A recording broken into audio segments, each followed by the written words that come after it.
Well, it's syrup making time.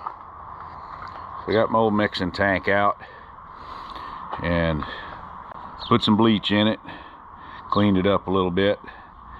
Last fall, for some reason or another, I couldn't get my pump that I'd put in there to work, the recirculating pump.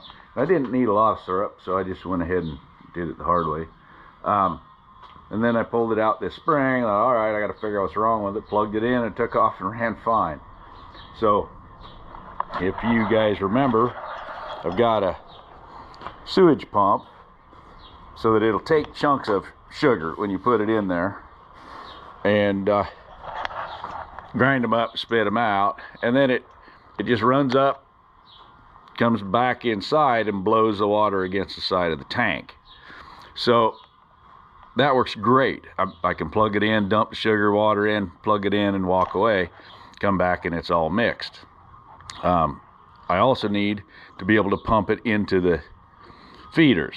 So I've been doing it just in jugs, you know, pour it into a 5-gallon jug, pour it into a 1-gallon jug, pour it into the feeders. But I need to do something different. Most of the guys have big gas pumps, gas operated pumps, that they can circulate the syrup and then pump it into their colonies also. I didn't want to buy one of those to keep the gas engine running. I didn't want to buy a generator to keep that gas engine running. So I have that inverter that I use when I do the oxalic treatments. I thought, well, I'll see if it'll run this. Well, sure enough, it did. So now I'm going to make some cuts in here and change this. It'll come from here where it comes up. It'll come over to the side of the tank, then to a hose bib right here. Then it will come back and back into the tank and recirculate. If I'm not getting enough pressure to pump, which I believe I will, because the power will be going right to that and then up and by it. But I'll put a valve up in here where I can slow down the return stuff and put more pressure to my hose. So anyway, we're going to start on that project. I believe I got all the plumbing parts I need. I'll update you as we get along. Well, I got part of her plumbed here. So the hose bib will come out here. So the pressure's going to come up and thrust right against where the hose is. It's not going to be a big deal when I'm doing 1-to-1, but when I get to 2-to-1, I'm going to need all the pressure I can get to push that through the hose, because it's going into a 5/8 garden hose. Eventually I'll upgrade that to better hoses if this is working. So anyhow, we got enough bends here that's going to give me some back pressure into that too, and all these bends are going to help it mix. So we're going to put some water in the tank. I'll get this threaded on as soon as that glue's a little drier, and we'll give her a run. Got it in operation. Not getting a whole lot of pressure out of it, just straight water. I'm getting some,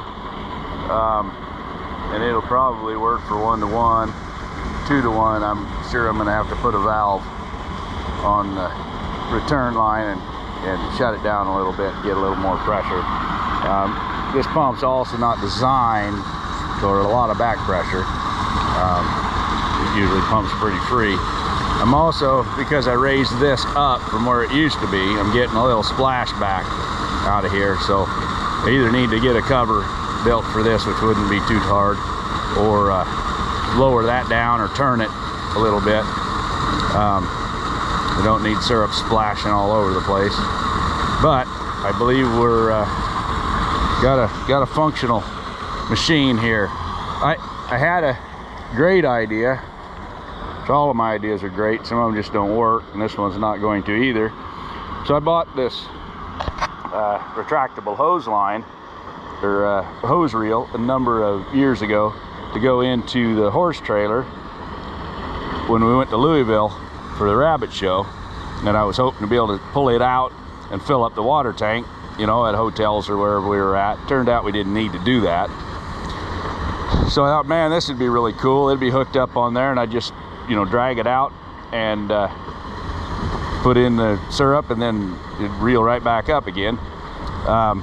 But it's leaking, so, and leaking pretty bad. So I need to get inside it eventually and see if I can figure out what seals are bad. Till then, I'll just drag a hose, but that'll be a pretty cool idea. It's a 100-footer, so I can get out quite a ways with it, and then it would just reel right back up. Wouldn't have to coil up hose. So anyhow, it's the machine running. I'm gonna start mixing some syrup. I did take a little modification here.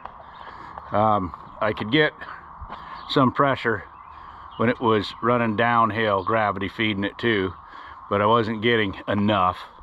So I took that hose bib off and put a regular valve on it, which will help. Won't get stuff plugged in it, because there's always debris in this damn tank.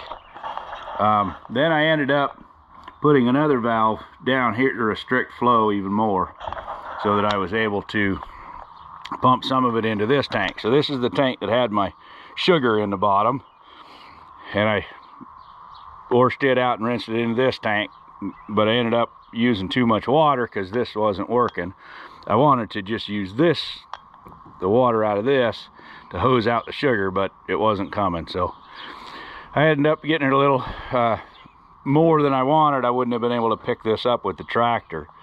So anyhow, we'll be able to pick each one of them up now, and I can haul that one over and feed tomorrow, and come back and fill the other one up.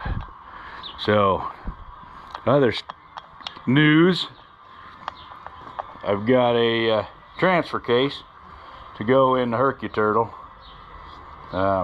which I think is going to be the name of the machine. So my buddy at LaGrange Bees up in Canada thought it should be Hercules, and I thought that was probably a pretty good name. And then my wife thought it should be the Turtle, and that's not a bad name either. So I think we're going to combine them, call it Hercuturtle. Rodney, with his southern accent, it calls it Hercuturd. He can't quite get the Erdl out, I guess. That's just a flaw in their language. But anyway, so that's where we're at. That's what I did today. Got syrup mixed so I can get feed on them tomorrow. I think they're going to get me some queenship in the next few days, so I can go out and split and make some nukes tomorrow.